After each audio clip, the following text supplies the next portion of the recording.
On va parler aujourd'hui, l'objectif de mon cours à la fin, c'est de quoi? C'est de me poser la question. Salut Alain, je viens de te citer, sans te citer, la réponse à la question, c'est à la fin. À moins que vous voulez que je le dise tout de suite, ça permettra peut-être au retardataire d'arriver. Voilà. Pourquoi est-ce que j'ai le droit d'épouser ma nièce et pas ma tante? Alors Alain est arrivé avec plein d'idées. Bon, elles ont leur mérite.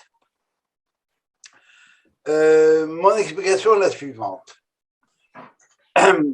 C'est les engendrements,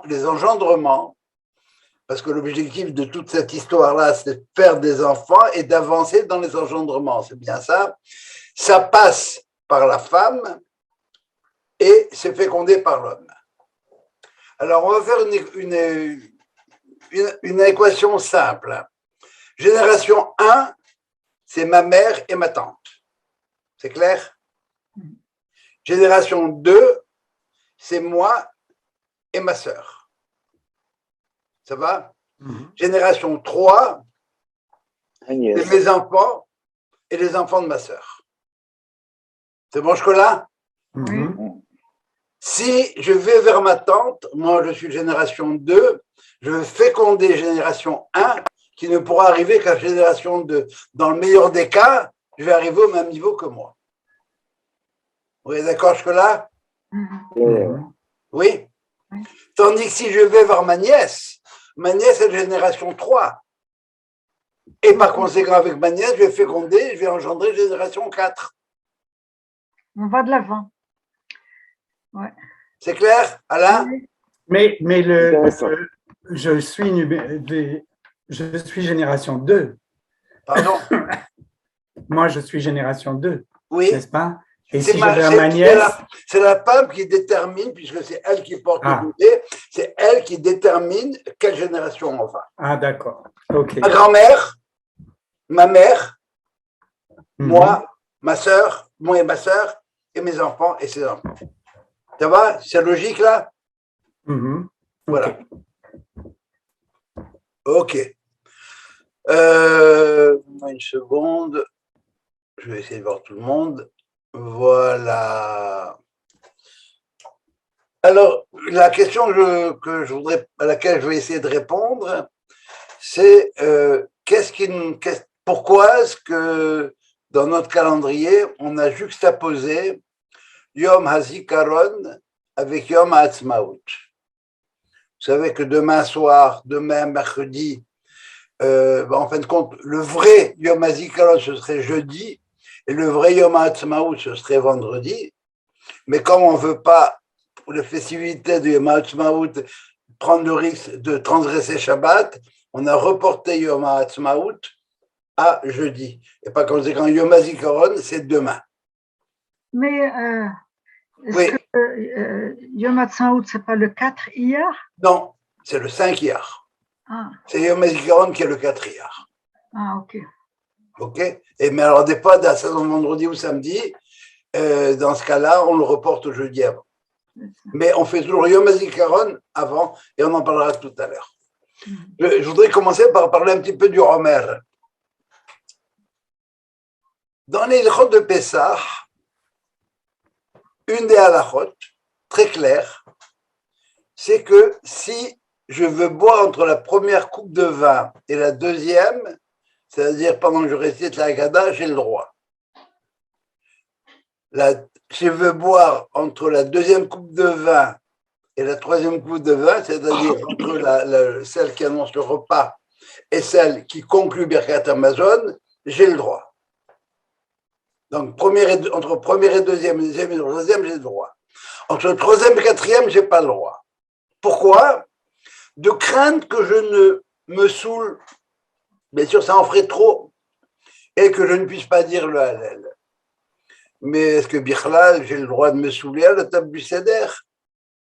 Est-ce que j'ai le droit j'ai pas le droit de me saouler Bichlal, parce que j'arriverai même pas à la fin du Seder. Et par conséquent, il faut comprendre ça à un autre niveau. Je crois qu'on avait déjà un peu étudié ça, c'est que les 4 coupes de vin sont par rapport aux 4 verbes qui sont mentionnés pour l'ordre de la sortie d'Égypte. Alors, quand Moïse va voir Dieu, Dieu lui dit, t'inquiète pas, va dire aux enfants d'Israël, Vehotseti etrem mitachati, je vais les sortir du fardeau d'Égypte. Ça va? Simplement le fardeau, c'est psychologique, tout ce que vous voudrez. Veitsalti etrem me'avodatam, je vais les libérer des travaux forcés. Vega'alti etrem bizelo anetouya, et je vais les faire sortir physiquement, ça va? Ils seront libérés et je le ferai par une main forte. Le quatrième vers, c'est Velakarti etrem lileam, et je les prendrai pour moi comme peuple.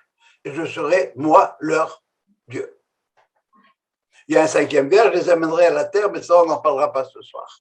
Donc, il y a 4 verbes, Vehotseti, Veitsalti, Vega'alti, Velakarti. La quartier Tremliléam se concrétise au pied du mont Sinaï. D'accord? Et le troisième verbe, c'est au moment où on a traversé la mer Rouge. Végal, Tétrem, je les aurais libérés complètement. Pourquoi je n'ai pas le droit de m'interrompre entre le troisième et le quatrième? Bien parce que le Végalti concerne la sortie d'Égypte, la libération physique. Et la quartier Trem concerne le mont Sinaï, c'est-à-dire la promotion spirituelle, la réception de l'identité spécifique d'Israël. Tu es en prison depuis 210 ans, on va dire, ou 400 ans, ce que vous voudrez. Tu sors de prison. Où tu vas? Est-ce que tu vas, je le dis de manière très imagée, est-ce que tu vas au Club Med ou est-ce que tu vas à la Yeshiva? Entre les deux temps, entre le moment de la sortie d'Égypte et le moment où on accède au Mont Sinaï, on est vulnérable. Il y a un temps d'épreuve, un temps de fiançailles qu'il faut transformer en un mariage irréversible. Et par conséquent, cette période entre la sortie d'Égypte et le mont Sinaï, c'est une période qui est dangereuse. Comment ça se traduit au niveau liturgique? On lit Shirachirim. C'est quoi Shirachirim? C'est la rencontre du fiancé et de la fiancée qui n'arrêtent pas de se chercher l'un l'autre. Quand lui il est là, elle n'est pas disponible, et quand elle est disponible, il n'est peut-être pas là, il est parti, il s'est énervé, il n'a pas attendu, et bonjour à la visite. On lit le Pirkei Avot toutes les semaines. C'est quoi le Pirkei Avot? Pirkei Avot, si vous lisez le Pirkei Avot, et vous allez le lire Shabbat, il n'y a pas une seule mitzvah dedans, pas une. Il n'y a que des conseils d'urbanité. Comment te conduire? Fais-toi un maître. N'attends pas des miracles, n'attends pas des récompenses, etc., etc. Voilà les choses importantes à faire. Ce qu'on appelle l'acquisition du derech eretz, l'acquisition de la morale, du savoir-vivre. Shavuot, pour pouvoir arriver à Shavuot, eh bien, il faut être prêt. On ne te donne pas la Torah comme telle. Le derech eretz, c'est apprendre à vivre en homme parmi les animaux, pour dire entre guillemets, en homme raffiné. La Torah, c'est pour vivre en saint parmi les hommes, acquérir la Kedusha. C'est d'acquérir pour pouvoir recevoir la Torah. Shavuot apparaît dans cette histoire-là comme étant l'achèvement de Pessah. Ce serait une fin de Pessah, un 8e jour de Pessah, je ne compte pas dans la Gola, hein, le 8e jour de Pessah, qui serait décalé de cette semaine. Pourquoi? Parce qu'on a encore l'impureté d'Égypte, qu'on n'a pas encore évacuée. Et le lien entre Pessah et Shavuot s'appelle, dans le langage de nos maîtres, ça s'appelle Hatzeret, la fête de clôture. De la même manière qu'on a une fête de clôture de Sukkot, à la fin de laquelle on a Simchat Torah, 7 jours après, là on a la Torah, mais ce n'est pas 7 jours après, c'est 7 semaines après. Parce qu'il y a un long temps d'apprentissage, ce qu'on appelle l'apprentissage du Derech. Et ces 7 semaines-là, elles sont réunies, elles ont comme dénominateur commun quoi? Le Homer, ce qu'on appelle la Séphirat HaOmer. Chaque semaine de la Séphira est associée à une des 7 séphirotes de l'arbre séphirotique. Il ne faut pas avoir peur des mots, hein. On ne parlera pas de Kabbalah. Dans l'arbre séphirotique, il y a 3 séphirotes d'en haut qu'on appelle les mochim, ça veut dire ce qui procède de la tête, l'intellect, Keter, Chochma et Bina, forme d'analyse. Et après ça, vous avez 7, ce qu'on appelle le binyan, ce sont les midot. Le chesed, qu'est-ce que c'est que l'amour? La gvoura, qu'est-ce que c'est que la rigueur, etc., etc., etc. Et chaque semaine, chaque jour dans la Séphira, chaque semaine dans la Séphira, on traverse une de ces midot-là. La première semaine, c'est la Séphira, l'attribut, la valeur morale qu'on appelle l'amour. La deuxième, c'est la charité. La troisième, c'est l'harmonie, etc., etc., etc. Et par conséquent, chaque semaine de la du Homer et chaque jour dans la semaine, parce que dans chaque jour de la semaine, on reprend dans la tribu de Hesed, par exemple, les 7 midot, les 7 attributs, les 7 valeurs. Il y a le Hesed du Hesed, la rigueur dans le Hesed, l'harmonie dans le Hesed, etc., etc., etc. Alors, ce sont autant de valeurs qu'on doit acquérir et au premier niveau et au deuxième niveau, si vous voulez, dans Hesed. Toute la semaine, elle est consacrée à Hesed, mais le premier jour, c'est plus le Hesed du Hesed. Le deuxième jour, c'est plus la rigueur qu'il y a dans le Hesed. Ça va jusque-là? Et c'est ça, c'est Séphirat HaOmer. Les qualités morales, les midot, les valeurs. Et voilà à quoi nous sert le Homer. Qu'est-ce que c'est que le Homer? C'est rien de plus que ça. Ce qui me permet de compter. Je me rapproche. Chaque jour, je me rapproche un peu plus. Et la mitzvah, c'est de compter les 7 semaines pour pouvoir célébrer Shavuot. Et vous remarquerez, demain une seconde, je termine cette idée et je vous donne la parole. Mais vous remarquez une chose, c'est que dans tout ce que je viens de dire, je n'ai jamais parlé de deuil. Or, on ne peut pas faire des mariages, il y a différence entre les Sephardim et les Ashkenazim, on ne peut pas écouter de la musique, à part pour la Bar-Omer, etc. Mais il y a une atmosphère quand même ambivalente. La période du Homer, c'est une atmosphère ambivalente. C'est un sentiment de progression parce que chaque jour, je remonte un peu plus vers les 49 valeurs nécessaires pour acquérir la sagesse. Et d'un autre côté, eh bien, c'est un sentiment, une expérience du risque d'échec qui s'attache à l'inachevé. J'y suis pas encore. On peut se noyer quand on est encore à 3 mètres du rivage. Alors, tant que je ne suis pas arrivé, je ne suis pas arrivé. Mais je sens la progression. Et en même temps, j'ai préparé le bac. J'ai préparé le bac le plus assidûment possible. Je connais mes questions de cours de maths et de physique par cœur. Les thèmes de philo par cœur. Qu'est-ce que je vais faire devant la copie du bac? La sœur de Raphaël Assor, Liliane Assor, qui était une très grande amie, était prix d'excellence en philo. Elle a raté le bac. À notre stupéfaction, je dois vous le dire. Ce jour-là, ça n'a pas marché. Alors, c'est ça, l'atmosphère du Homer. Pourquoi c'est ambivalent? Encore une fois, je n'y suis pas encore. Voilà.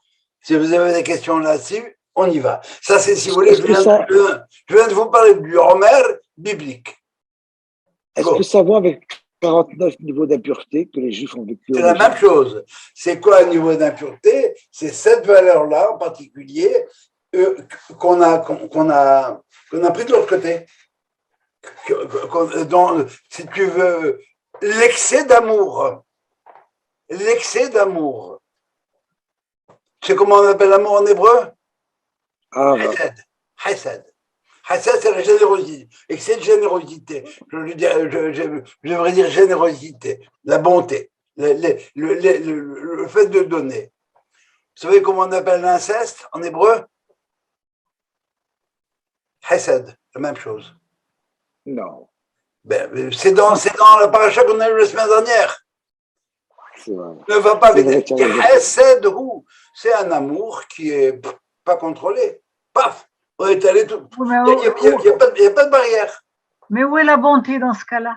Non, encore une fois, quand c'est appliqué directement au niveau de ce qu'on appelle le fait de vouloir d'être proche de l'autre, ça va, être généreux, c'est une forme de chesed. La notion de charité a un champ sémantique très, très large. Hein. Je peux faire la charité à un pauvre et je peux pas prendre 15 heures pour rester avec un copain qui avait un problème, etc. D'accord? C'est le fait d'être capable du don.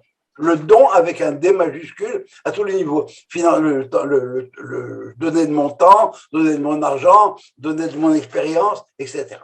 Oui, mais alors, quel lien avec l'inceste? L'inceste n'a rien de... fois, si je donne, si je veux aller vers l'autre et qu'il n'y a aucune limite à le fait d'aller vers l'autre, je vais aller vers ma sœur. Et ce serait mon choix privilégié entre vous et moi. Probablement que vous aussi, votre frère ou votre sœur. Mieux que hein. Si on avait le choix, la plupart du temps, on aurait épousé notre sœur. C'est pour ça que l'oncle s'appelle Tio en espagnol. Et Tio, c'est la même chose que Théo, parce que c'est le frère de la femme que je vais épouser, qui m'a permis de l'épouser. Parce que théoriquement, ça aurait été lui le privilégié. El Tio. Et ça vient de Théo. Alors, encore une fois, si le don n'est pas canalisé, il va à l'inceste. Pas plus compliqué que ça. C'est clair, Sylvia, ou pas? Oh, Sylvia. Oui. Je suis encore en train de réfléchir parce que j'ai un mal fou à connecter l'idée de bonté qui est liée à Chesed avec l'inceste. C'est parce que tu restes focalisé sur la notion de Chesed égale bonté. Oui. Chesed, c'est aussi l'amour. Oui. Ok, oui, mais même amour, tu as l'amour dans toute sa splendeur. Et si tu commets l'inceste, eh ben, excuse-moi, Mais tu as une bonne culture juive, tu as compris ça. Mais si tu es abstrait, sors de là et pense simplement amour comme étant la définition de l'amour d'après le Larousse, c'est sentiment par lequel on est attiré vers quelqu'un et on en désire la possession, tant je me souviens, comme ça. L'amour, j'aime beaucoup, je vois telle personne, je l'aime, mais ma soeur, je l'aime beaucoup plus. Et j'aimerais pouvoir le concrétiser, mais je ne peux pas, c'est interdit. Parce qu'il doit y avoir des limites, autrement on tourne en rond, comme avec ma tante, tout à l'heure. Je vais refaire la même chose que moi. Avec ma tante, je vais faire un duplicata de moi. Ne confonds pas, ne reste pas avec le mot chesed dans le sens de la bonté. C'est beaucoup plus généreux que ça. C'est l'ouverture vers autrui. C'est ce qui a fait que Dieu a créé le monde. Il voulait donner quelque chose. Il voulait un autre. Il voulait avoir un autre avec un minuscule. Eh bien, il a créé l'homme. Ça va? Et pourquoi le sel, Jo? Ok. Alors, le sel, c'est une tradition essentiellement marocaine. Chez les Algériens, les Tunisiens, on retrouve la même idée, ils mettent en même temps de la matzah dedans. Ça va? Alors, j'étais avec Manitou à Young Israël, on était à une réception, et il y a un petit gosse qui vient, et qui dit, Monsieur le rabbin, il voulait lui poser une colle. Pourquoi on prend le sel pour le Homer? La réponse, elle est partie comme un smash. C'est pour relier le Korban Pessah au Korban Shavuot. Pour rattacher le sacrifice de Pessah au sacrifice de Shavuot. Que ça vient faire? Il y a une règle. Avec chacun de ces sacrifices, tu dois apporter du sel. Al-Kol Korbancha Takriv Melach. C'est dans la paracha de Tzav. Regardez. Pourquoi? Bien parce qu'en fin de compte, c'est quoi un korban? C'est le rapprochement entre moi et Dieu. Ça va? Et qu'est-ce que c'est le sel? C'est la synthèse de deux choses opposées, c'est-à-dire le sel de la mer et le soleil. La chaleur, le soleil et l'eau. Alors, une fois que l'eau a disparu, eh bien, il reste le sel. Le sel, c'est c'est le bénéfice du lien ça va, entre les opposés, ce qui permet de conserver, ce qui ne s'éprite pas. Voilà. Et dans le mot mélar, vous avez en même temps le lehem. Le mélar, si vous voulez, c'est le pain de l'esprit. Les halom, les rêves. C'est à quoi on pense. C'est quelque chose je pense à un truc complètement dingue qui peut-être dépasse mes capacités. Bon, mais c'est quelque chose où il faut que, si je veux le réaliser, mon rêve, il faut que je fasse certaines concessions. Et donc, si je veux rattacher le Korban Pessah au Korban Shavuot, regardez nos rabbins, regardez les rabbins du Maroc. Ils ont pris ça comme ça. Pourquoi? Les autres, ils ont mis de la matzah, ils ont ajouté de la matzah pour la libération. Nos rabbins, ils sont de l'essentiel. On va rattacher, encore une fois, on ne boira rien entre le 3e et le 4e verre. On ne se sera pas distrait entre la sortie d'Égypte et l'action au Sinaï, entre la libération physique et l'objectif, la libération spirituelle, la carte d'identité. Salut Jacques. Ça répond à ta question, Sylvain? Oui. Est-ce qu'il y aurait d'autres questions par rapport à ça? Non. Le sel de la terre. Comment? Oui. Tu connais le livre Le sel de la terre de Pearl Buck. Magnifique. Alors, cet exil, si vous voulez, eh bien, pendant tout le temps d'exil, eh bien, ce qui était inachevé, devrais-je dire, a duré 2000 ans. Et la tradition a institué une dimension de deuil, d'atmosphère de deuil, à partir de la destruction de l'armée de Bar Kokhba. C'est donc quelque chose de national. L'armée de Bar Kokhba, qui était composée des élèves de Rabbi Akiba, eh bien, les élèves de Rabbi Akiba sont tous morts entre le 1er et le 33e jour du Homer. Le 33e jour du Homer, c'est la mort de Rabbi Shimon bar Yochai. Il y aurait tout un cours à faire là-dessus. Rabbi Shimon bar Yochai, il a pris le sod, il a pris les secrets de la Torah, il les a enfermés dans une grotte parce que le monde n'était pas encore prêt à les recevoir. Et pourquoi Rabbi Akiba supportait le Bar Kokhba? Parce qu'il pensait que c'était le Messie. Sauf que les raisons de la destruction du 2e temple, qui est la haine gratuite, eh bien, n'étaient pas réglées. Qu'est-ce qu'on nous dit? C'est que les élèves de Rabbi Akiba sont morts parce que l'onahagou kavod zelazé. Ils ne faisaient pas kavod l'un à l'autre. Donc, la sinna hinam, la haine gratuite, n'a pas disparu. Ils sont toujours là. Et par conséquent, ce n'était pas encore le temps pour réunifier Israël. Et par contre, les signes de l'achèvement du deuil, elles sont déjà dans la période du Homer. Pourquoi? Eh bien, l'épidémie a cessé en même temps que la mort de Rabbi Shimon bar Yochai. Pour nous dire quoi? Eh bien, peut voir déjà dans une préfiguration de ce que va être le calendrier israélien. Rappelez-vous, on a 3 calendriers. Le calendrier biblique avec Pessah, Shavuot, Sukkot, Rosh Hashanah et Kippour. On a le calendrier israélite, c'est-à-dire de l'exil, avec en plus Hanouka et Purim. Et maintenant, on a le calendrier israélien avec 4 commémorations qui ont toutes lieu pendant la période du Romer. La première, le 27 Nissan, qui est Yom HaShoah. Ve'agvura, il ne faut pas oublier. Ceux qui étaient à la synagogue Shabbat s'en souviennent, j'espère. Le 4 Yom HaZikaron, les victimes de la guerre, si vous voulez, des guerres d'indépendance d'Israël. Le 5 Yom HaTzmaout. Et le 28 Yom Yerushalayim.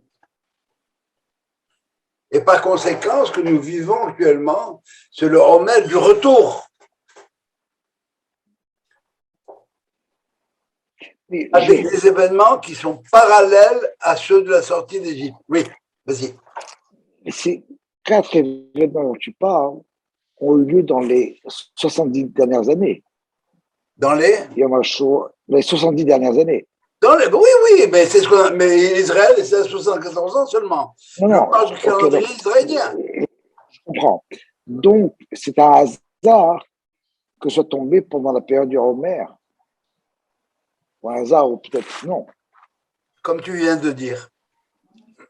C'est pas par hasard que Pessah est tombé pendant le printemps.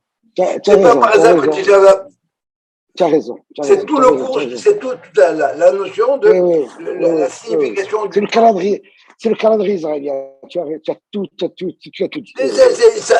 C'est pas parce que c'est arrivé à cette date-là qu'on fait cette date-là. C'est parce que c'était cette date-là que c'est arrivé à cette date-là. Voilà. Il faut arrêter de considérer le temps comme étant quelque chose de linéaire. Chaque moment du temps, chaque seconde, chaque minute, bien sûr. on ne la connaît pas, on l'a perdue. Alors aujourd'hui, nous vivons. Oui, Sylvia.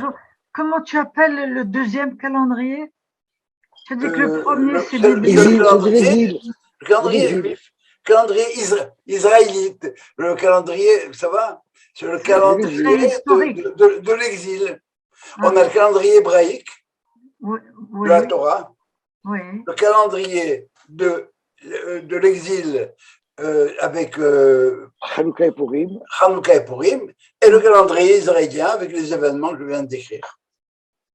Ok, merci. Alors, et d'autant plus qu'on vit, si vous voulez, des événements qui sont parallèles à ceux de la sortie d'Égypte. En particulier 2, accélération des événements. Rappelez-vous la sortie d'Égypte, les faits, les événements, ça a été concentré, tout ça. C'est clair, si ça s'était passé sur 50 ans, on n'en aurait pas parlé, mais il y a eu accélération des événements, fin de l'esclavage, moins d'1 an après, tout le monde dehors. Et ça, c'est la Shoah, le 27 Nissan. Il y a tout le temps eu des histoires, des pogroms par-ci, par-là. Je ne voudrais pas les minimiser, loin de moi cette idée, mais il y avait cette dimension-là. Mais avec la Shoah, c'est devenu un paradigme. L'objectif, c'est la destruction du peuple juif, rien de plus. Et si vous voulez, c'est ça ce qu'on a la Shoah. Ce n'est pas en contradiction avec ce qu'on a fait la semaine dernière. On n'arrivait pas à trouver l'explication à la Shoah. On arrivait avec 4 dimensions, mais dans aucune des dimensions dont tu as parlé la semaine dernière, tu n'as fait allusion à la sortie d'Égypte. Bon, parce que je n'en ai pas eu besoin, mais ce que je veux dire simplement, c'est que il y a eu accélération des événements. Et il y a eu la réponse de Manitou, c'était que c'était la fin de l'exil, déclaration Balfour. 1917, tu as un pays, vas-y. Ça va. Et c'est pas que Manitou, j'ai vu plein de sources par rapport à ça, mais je vois que le temps coule à une vitesse vertigineuse. D'accord? Alors, on a cette dimension-là. Effectivement, comme tout le monde le sait, ces mutations-là font penser à un accouchement. La sortie d'Égypte, c'est comparé dans la tradition par un accouchement Heblé Leda, avec le passage des eaux en même temps. Et au moment de l'accouchement, mesdames, vous le savez aussi beaucoup mieux que nous, eh bien, c'est que les douleurs sont beaucoup plus fortes. Et donc, accélération des événements de la Shoah. La deuxième dimension, à laquelle on ne fait pas suffisamment attention, c'est que qu'est-ce qui s'est produit en Égypte? Vous aviez des individus, ils se retrouvaient par famille peut-être, par tribu peut-être aussi, dans certains cas, mais c'était atomisé. Et au moment de la sortie d'Égypte, qu'est-ce qui s'est produit? C'est devenu un peuple. Vaï, Béchalar, Parlo et Ta'am. Ces gens-là se sont tous unis et puis c'est devenu un peuple, un vrai peuple, sous la conduite de Moïse. Il a fait ce qu'il a fait. Et bien, de notre temps, c'est exactement ce qui se passe. Avant 48, qu'est-ce qu'on était? On était des exilés du royaume de Juda qui avait été détruit il y a 2000 ans. Qu'est-ce qu'on est aujourd'hui? La diaspora de l'État d'Israël. On est passé de quelque chose qui était quasiment individuel à quelque chose qui est national. Il y avait un peuple juif, oui, il composait ceci, cela, mais où est-ce qu'ils sont? Maintenant, on sait où ils sont, c'est devenu un peuple. Le 5 Iyar, il y a eu la constitution d'une nation. On passe de l'exil du deuxième temple à la diaspora de l'État d'Israël. Et c'est cette crise-là, si vous voulez, qui est mise en exergue dans la juxtaposition de Yom HaZikaron et de Yom HaShoah. Alors, ce que je vais faire dans le temps qui me reste, c'est de vous lire un texte du Gaon de Vilna qui a été écrit il y a à peu près 300 ans. Et il pose la question, il pose pas la question, il répond à la question suivante. Pourquoi ce lien entre Yom HaZikaron et Yom HaShoah? Sur un plan personnel, comment? Il y a 300 ans, ça n'existait pas. Oui, eh bien, il explique le mécanisme qui fait que ça va, voilà ce qui va se produire à la fin des temps. Rappelez-vous que le Gaon de Vilna a envoyé ses élèves pour faire la première Aliyah dans les années 1800 et quelques. C'est eux qui ont formé la synagogue de la Hourba, etc. La synagogue des élèves du Gaon de Vilna. Mais Hacharim, c'est un peu eux. D'accord? C'est clair. Quel terme il employait pour désigner la Shoah qui n'avait pas encore existé? Encore une fois, il ne parlera jamais de la Shoah. Je n'ai pas parlé de la Shoah maintenant. C'est moi qui l'utilise pour les besoins de l'explication. Mais le Gaon il ne va pas en parler. On va lire un texte assez rapidement. Vous allez comprendre quel est le mécanisme. Quel est le lien entre Yom HaZikaron et Yom HaTzmaut? J'ai dit Zikaron et Shoah, pas du tout. Je me suis trompé. Le lien entre Yom HaZikaron et Yom HaTzmaut. Ah bon? J'ai fait un lapsus, vous avez raison. Oui, tu as bien fait, merci. C'est clair. Hein? C'est clair qu'au niveau individuel, en Israël, vous avez des gens qui ont vécu la Shoah, qui ont perdu, pas la Shoah, pardon, qui ont perdu des gens à la guerre pendant les différentes guerres d'Israël, 48, 56, 67, Kippour, etc. Qui est clair. Et ils disent, qu'est-ce que vous voulez que je vous dise, moi? Je reviens du cimetière où j'ai enterré mes amis, etc. Ce que j'ai perdu, et vous voulez que je me réjouisse? Pendant un Hatzmaut, c'est très, très, très difficile pour moi. Et c'est vrai que c'est difficile. Mais est-ce que parce que c'est difficile, il ne faut pas essayer de trouver un sens? Alors, sans trop perdre de temps, je vais démarrer maintenant le collateur du Gaon de Vilna qui nous dit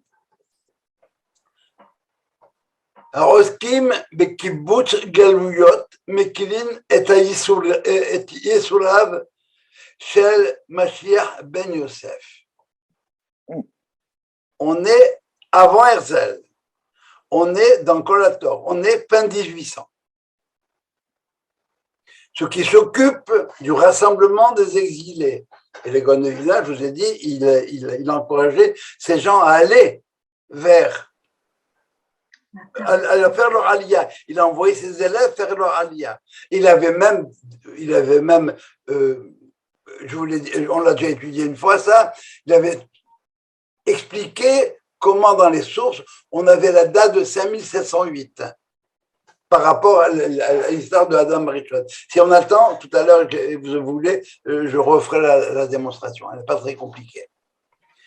Alors il dit, ceux qui s'occupent du kibbutz galuyot, ça veut dire du rassemblement des exilés, c'est-à-dire on va aller en Israël, on va faire un yeshuv, eh bien, il allège les souffrances du Mashiach ben Yosef.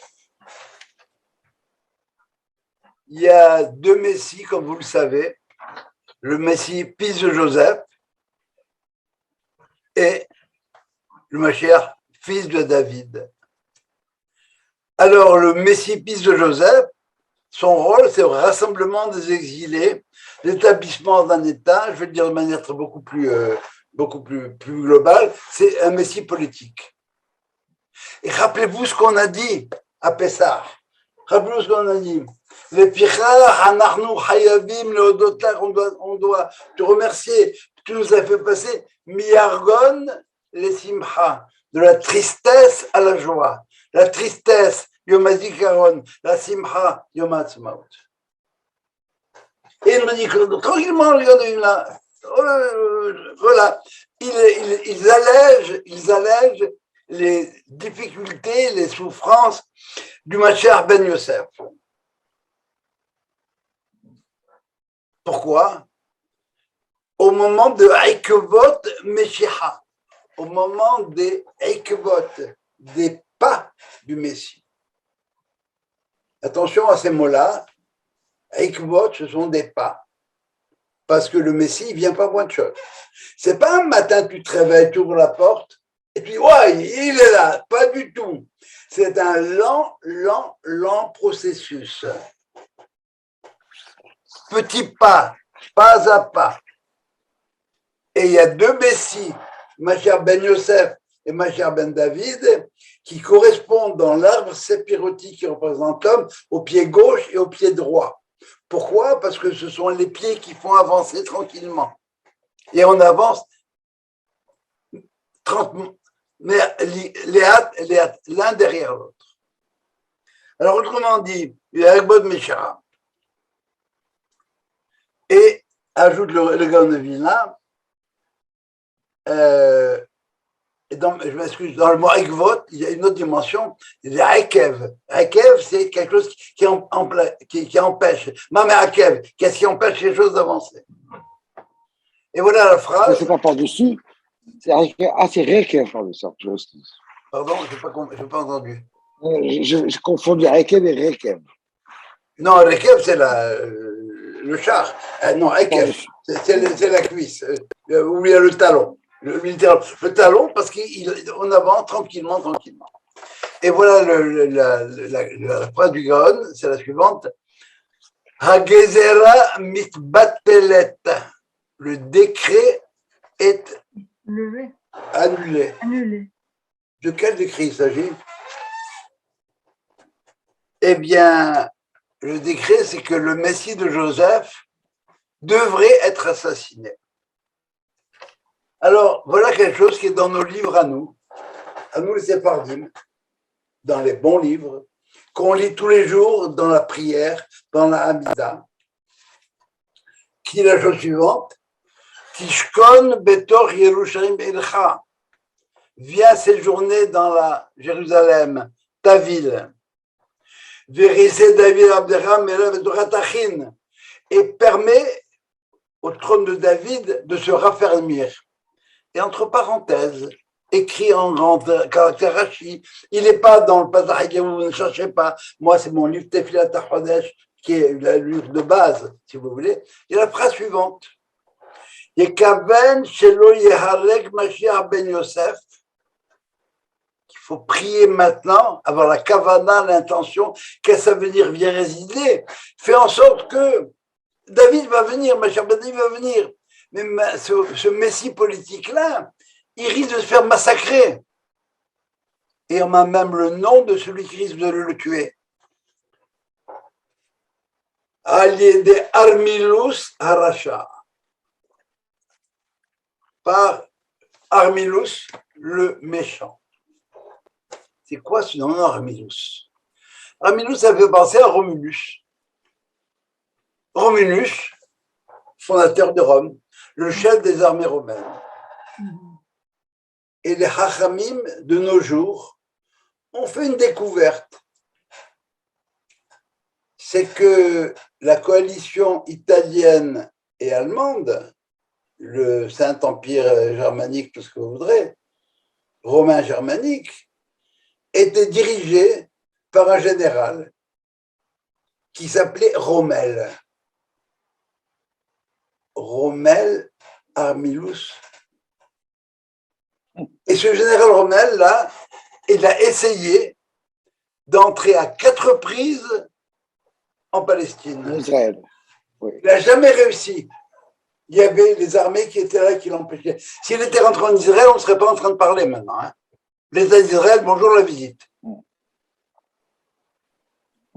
Et par conséquent, et dans les résistants en Israël, il y avait les armées ennemies, mais il y avait aussi des gens d'Israël, des soldats d'Israël qui par la suite ont formé l'état-major de ça.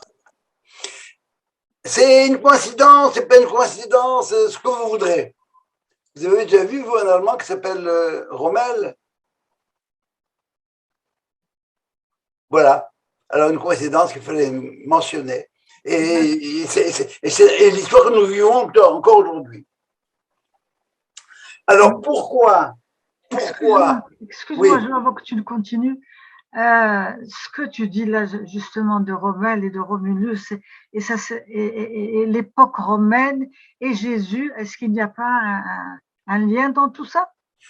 En tout cas, quand on parle de Armilus dans la Kavana ici, il s'agit de Romulus, c'est-à-dire de Rome, ce que représente Rome à travers l'histoire. Mais quand on va arriver à l'époque du Mashiach, quand on va arriver au moment où on est prêt à rentrer en Israël, comme avec l'histoire de Amalek, si tu veux, celui qui va vouloir venir tuer le Mashiach ben Yosef, c'est-à-dire le chef politique qui doit réaliser cette chose-là, eh bien, si vous voulez, celui-là, il risque d'être tué.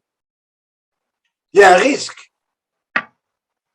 Alors tu ne vois pas de lien avec Jésus, donc. C'est l'époque romaine. Non. Dans quelle mesure est-ce que l'époque romaine? Rommel. Il parle de Rommel, le général allemand, le renard du désert. Non, mais il a parlé tout à l'heure de Romulus, qui est non, mais encore une fois. Le symbole de Rome. Mais quand on dit Rome, on parle de toute on parle de toute la civilisation romaine, dont ces gens-là font partie. Ça va, la civilisation gréco-romaine, si tu voudras. Oui. Mais ça va? Dans tout ça, il y a. Mais ce que moi, je sais, que je peux vous dire maintenant, parce que c'est tout ce que je sais, c'est que voilà ce qu'on nous dit dans la prière, la kavana qu'on avait dans la prière. Apparemment, dans la prière séparade, parce qu'on n'avait pas, les Ashkénazes n'auraient jamais osé écrire un truc pareil, ils se seraient zigouillés parce qu'ils étaient en terrain romain, si tu veux, chrétien et romain, etc. Ça va? Alors, voilà ce qui se passe ici, c'est que pourquoi il y a un décret? C'est quoi ce décret-là? Le décret du risque de la mort de ce général-là, de ce Mashiach ben Yosef.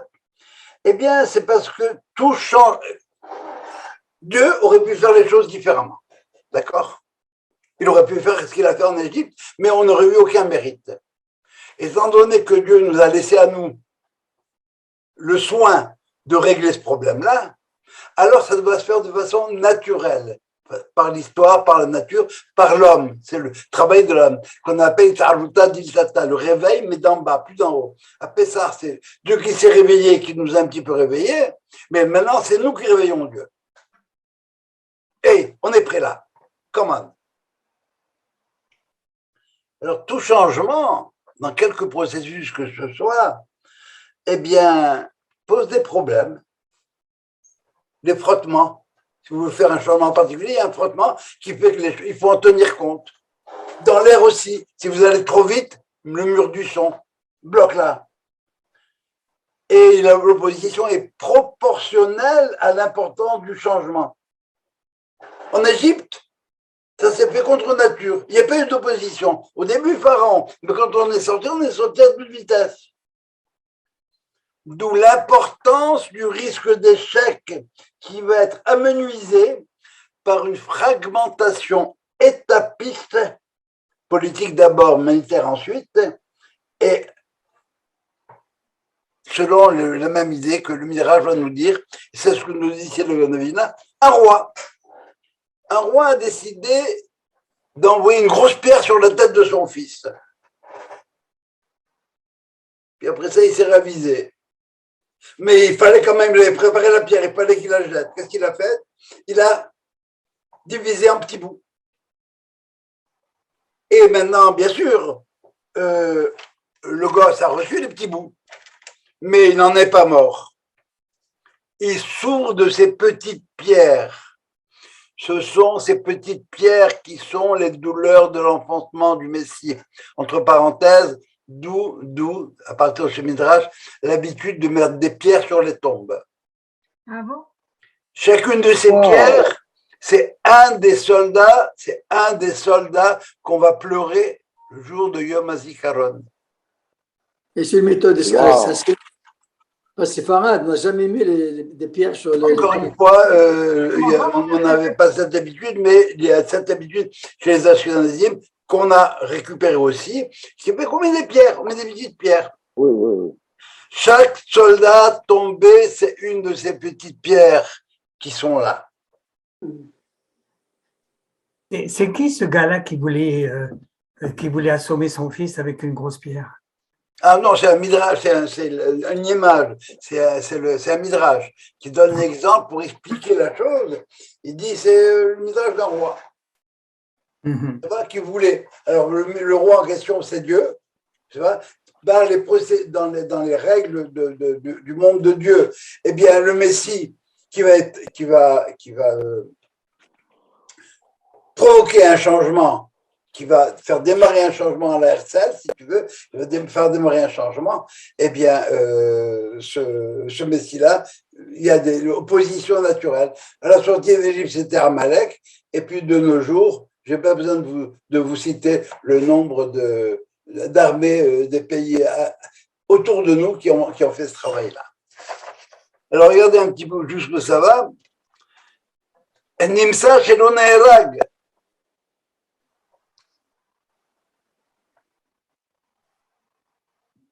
Mais il a quand même souffert de ces petites pierres qu'il a reçues. Parce qu'elles n'étaient pas aussi petites que ça. Et c'est ça ce qu'on appelle Hevle Mashiach, les douleurs de l'enfantement du Messie.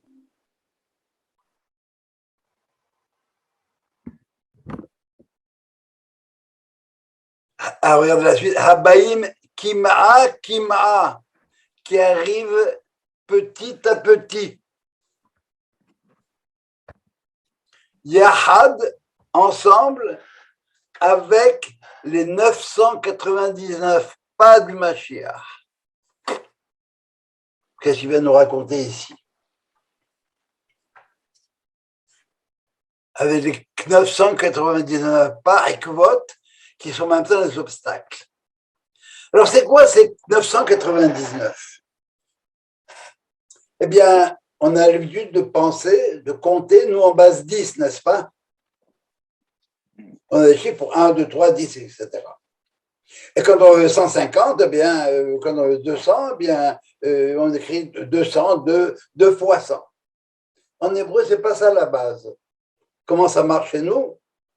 On a 1, 2, 3, 4, 5, 6, 7, 8, 9, 10. Après ça, Yud, Kaf c'est 20, 30, 40, 50, 60, 100, Kouf c'est 100, Resh 200, Shin 300, Tav 400, ça ne s'arrête pas là. Parce qu'on a les lettres sophites. Le Kaf s'écrit pas de la même manière quand il est à l'intérieur d'un mot et à la fin d'un mot. Le même et le nun non plus. Et le P non plus. P-Tzadeh. Donc on a cinq lettres qui sont doubles. Et les lettres en fin de mots, eh bien, ça passe à 500, 600, 700, 800 et 900. Et les 999 dont il est question ici, eh bien, ce sont toutes les étapes jusqu'à 900 et avec les unités et les dizaines qui viennent après. Et après, qu'est-ce qu'on a? On n'a pas 1000. On n'a pas une lettre pour nous dire 1000. Et comment on dit 1000 en hébreu? Aleph. Mais non. Alors, Aleph. Aleph. Et Aleph, c'est quoi? Aleph, c'est la même chose. On revient au Aleph original, au départ. Le grand décret était subdivisé en 999 étapes. Ce sont les 999 niveaux de la délivrance que ces pierres ont permis. 999, c'est le Yom HaZikaron. 1000, c'est Yom HaAtzmaut. On est revenu à Aleph, à la grande unité. Yom HaZikaron, c'est pas Yom HaShoah. Pas du tout. Yom HaShoah, on était passif. Yom HaZikaron, on était actif. Ce dont j'ai parlé Shabbat à la synagogue, c'est que pendant les Yom, c'est la Gevura passive, et là, c'est l'attaque. On passe à l'attaque. Le Rav Kook va nous dire, bien sûr qu'il y a des malheurs. Pourquoi? Parce qu'on est en guerre. Et une guerre, ça fait des victimes. En exil, il n'y avait pas de guerre. Parce qu'on ne faisait rien. Et on raconte l'histoire du Rav Kook. Un de ses élèves, un Américain, a été le voir à la fin, au bout de 5 ans d'études. Il lui a dit, bon Rav, vraiment, c'était un plaisir pour moi, tout ça, d'étudier avec vous. Mais maintenant, je voudrais rentrer en Amérique. Je rentre chez moi. Alors, il dit, pourquoi? Il dit, je leur ai dit, il y a des problèmes en Amérique. Il dit, oui, mais ici aussi, il y a des problèmes. Il dit, il y a des souffrances, ça ne roule pas bien en Amérique. Eh bien, ici non plus, elle ne roule pas bien. Il dit, on souffre ici. Il dit aussi, en Amérique aussi, on souffre. Mais une grande différence. Une grande différence. Ce qui se passe en Amérique, c'est l'agonie de la mort. Heble, si ça. Ici, ce sont les douleurs de l'enfantement. Des problèmes, quand il y a des changements, il y en a. Dans quel sens elles vont? Est-ce qu'elles vont dans le sens des soubresauts de la mort ou ce sont les douleurs de l'enfantement qui vont permettre de... La Gvura, en exil, c'est la Gvura des Goïm. La Gvura ici, ce sont la Gvura des acteurs de la libération. Libération, c'est quoi? C'est éliminer tous les obstacles, tous les opposants. Et si on regarde le calendrier, le quatriarche, comment je vais vous dire ça? Dans le calendrier du Homer, on a, je vous ai dit, les 7 valeurs. Ok, il ne faut pas avoir peur de ces concepts-là. Il y a des valeurs, la manière dont Dieu dirige son monde. Il y a ce qu'on appelle le côté droit, qui est tout générosité. Le côté gauche, qui est rigueur. Et au milieu, c'est l'harmonie entre les deux. Le quatrième, et on fait une correspondance entre le corps humain et les séphirotes. À quoi correspond le quatriarche? Eh bien, le quatriarche dans le compte qu'on fait, c'est ce qu'on appelle Hod Sheba Tiferet. Tiferet, c'est le truc central, ça va? L'axe central, l'harmonie entre les deux. Hod, c'est le pied gauche.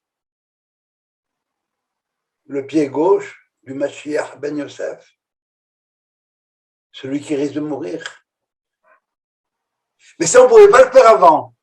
On ne pouvait pas parler du pied gauche de Tiferet parce qu'il n'y avait pas d'harmonie. Aujourd'hui, l'État d'Israël, les événements dont on parle sont dans le côté central. On réussit à faire la synthèse entre la gauche et la droite. Et comme par hasard, le pied gauche, pied qui fait mal, le pied de Yom HaZikaron. Mais c'est inévitable. S'il y a une gangrène, il faut amputer. Si tu veux te défendre, parce qu'on t'attaque de tous côtés, dès que tu veux faire un changement, on t'attaque, il faut te défendre. Et c'est une mitzvah de se défendre. Moshe Rabbeinu, il s'est défendu, il a fait la guerre. Abraham, il a fait la guerre. Le roi David, il faisait la guerre. Parce qu'il ne faut pas avoir peur de faire la guerre. Il faut éradiquer le mal. Il ne s'éradique pas tout seul. Seulement, il a la manière de faire la guerre de nos cousins et la manière de faire la guerre de Tzahal. Une guerre éthique quand même. Et par conséquent, ce qu'on veut nous dire, ce qu'on veut nous montrer, c'est que Yom HaZikaron et Yom HaTzmaout, c'est 2 étapes d'un même processus. Il y en a une qui est nécessaire, on s'en passerait bien si on nous foutait la paix. S'il n'y avait pas de résistance, on s'en passerait bien. Mais on ne fout pas la paix. Après 48, il y a les 5 armées qui nous sont rentrées. Donc, qu'est-ce qu'on fait? C'est une guerre nécessaire pour pouvoir éradiquer ce qui doit être éradiqué et construire ce qu'il y a à construire. Alors, voyez un petit peu comment le Gaon de Vilna, ça fait près de 200 ans, il avait vu ces choses-là. Il nous a dit, vous inquiétez pas les boys, c'est comme ça. Il y a des étapes à passer. On s'installe et on fait par one block, parce que si on faisait ça d'un bloc one shot, à ce moment-là, la résistance, ce serait une bombe atomique sur Dieu préserve. Mais les hâtes, kima. Voilà la bataille.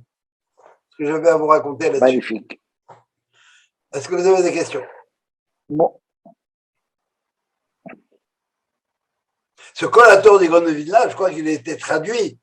Et si on peut l'avoir, il faut le lire là, parce qu'il est vraiment.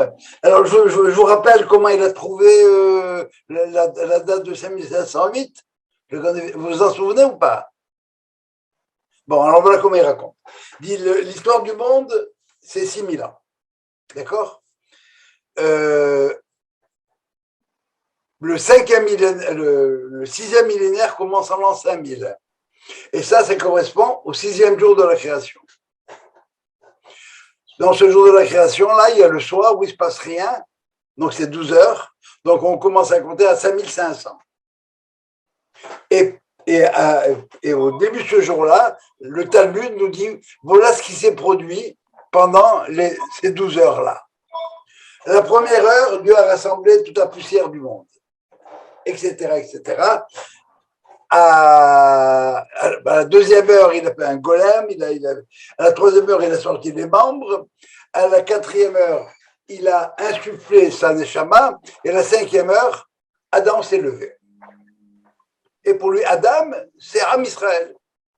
C'est le peuple d'Israël. Alors donc, on a maintenant 500 ans à diviser en 24 heures. Alors, si on s'amuse à faire le calcul, 500, en 12 heures, divisé par 12, égale, je n'ai pas appuyé sur le bon modèle. 45. 500 divisé par 12, 41 et 2 tiers. Ça va? Ça, c'est chaque heure correspond à 41 ans et 2 tiers. La 5e heure, c'est quoi? 208,33. Ça fait 5708,33. Plus 708. 5708. Date de la création de l'État d'Israël. Et par conséquent, il avait prévu, il avait dit. Il ne connaissait rien du tout. Une autre façon de dire, c'est qu'il disait que c'est le même temps qui s'est passé dans le mot Adam, le premier homme, c'est Aleph, Dalet même, Adam, David, Mashiach. Il se passe le même temps entre Adam et David que de David avec Mashiach. Vous vérifierez par vous-même. J'ai vérifié et c'est vrai, je ne me rappelle pas des chiffres. Comment on dit, voilà, il y a des lois des temps, des temps dans l'histoire, et puis elles sont là. Il suffit de regarder. Et c'est ce qu'on dit dans la prière. Fais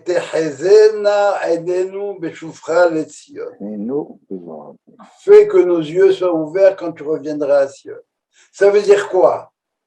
Ça veut dire, premièrement, qu'on soit encore vivant, qu'on ait le mérite d'eux. Bon, d'abord, on a le mérite de voir le début, Atrada Dimshira. Mais mieux que ça, Rav dit, fais que quand tu reviennes, on puisse voir que tu es revenu. Parce qu'il y a des gens qui ne voient pas qu'il est revenu. Ils ne voient pas qu'il reste Israël. C'est Reshit Semechat Geulaten. C'est le début de l'émergence de notre délivrance.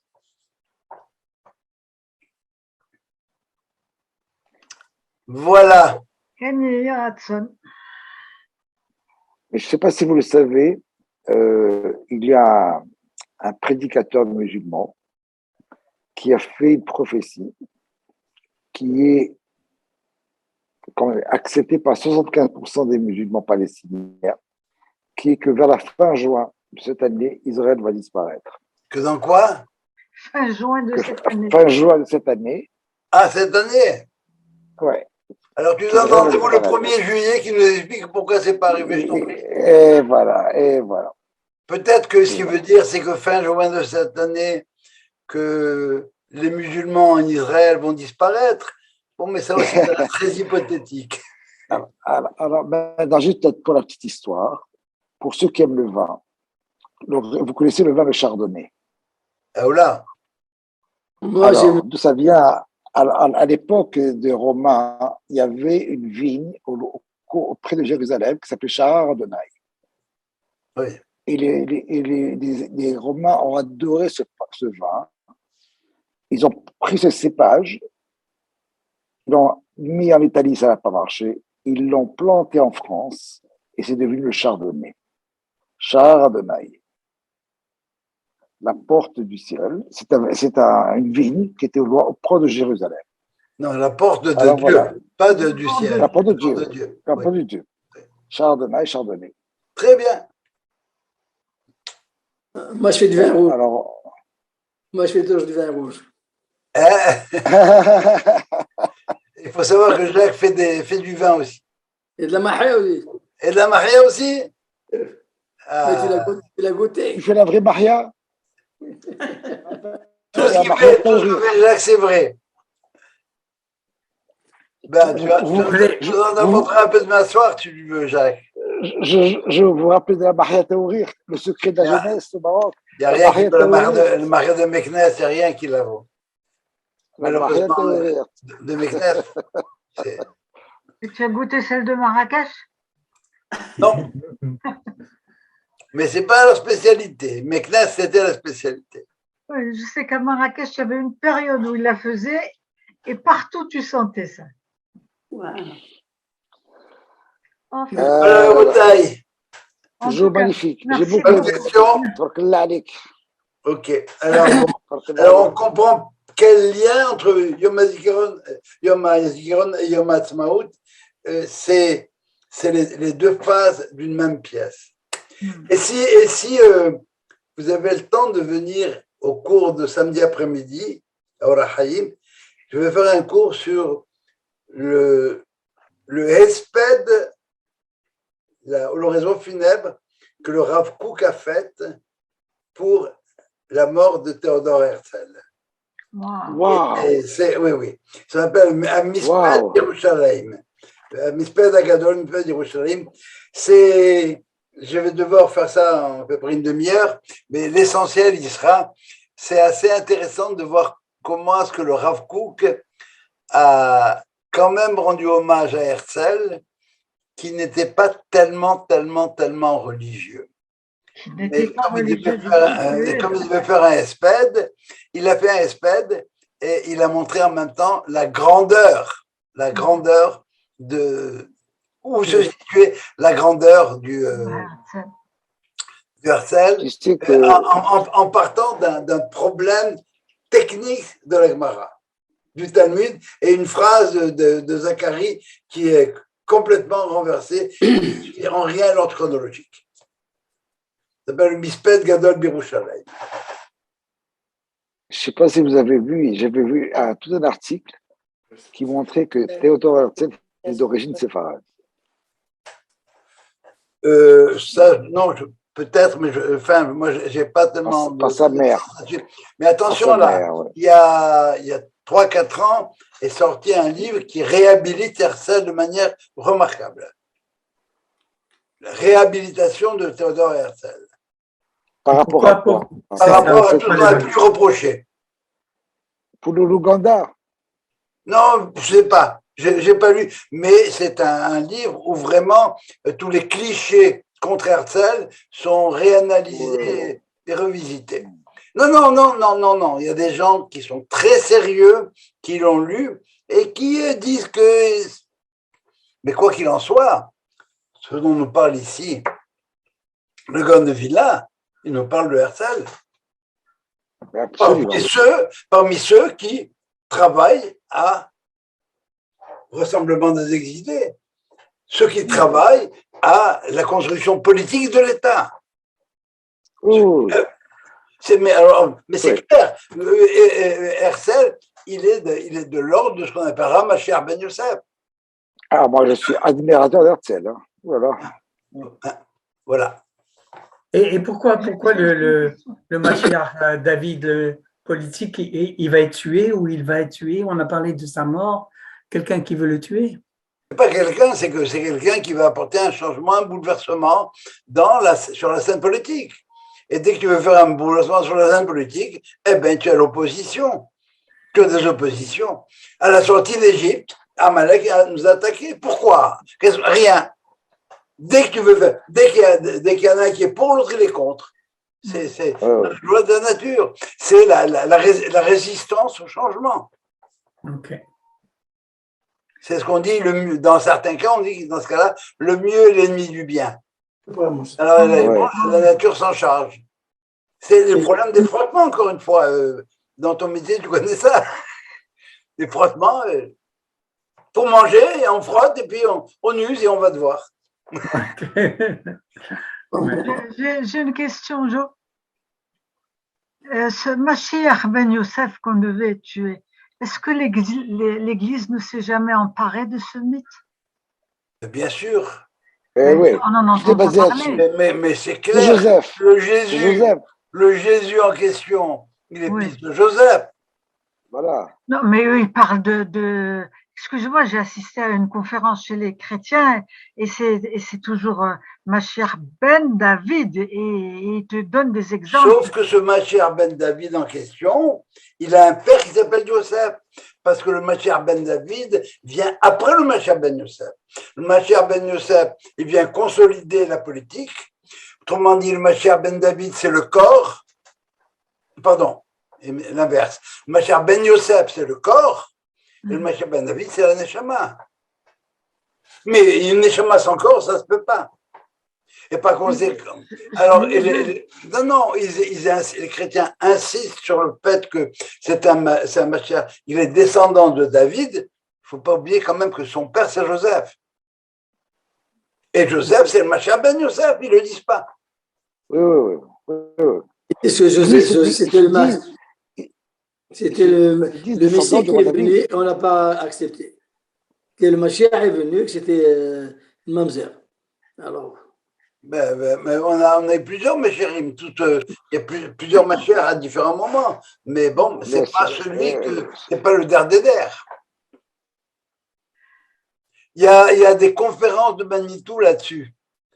Il faut les retrouver, mais il y a des cours de Manitou là-dessus où il explique clairement la filiation de Joseph. Et ils disent pas ce Joseph-là, notre Joseph, ou bien pas ce Judas-là, notre Judas, un truc comme ça. Mais comme c'est pas mon terrain de chasse, voilà, je reste pas là-dessus. Okay. Rabotaï. Merci beaucoup. Merci. Et on se retrouve au rallye alors. À demain, vous deux. Demain soir. Ah oui, bien sûr, à demain. On va prendre un verre ensemble. Bye bye. Bye. Merci beaucoup.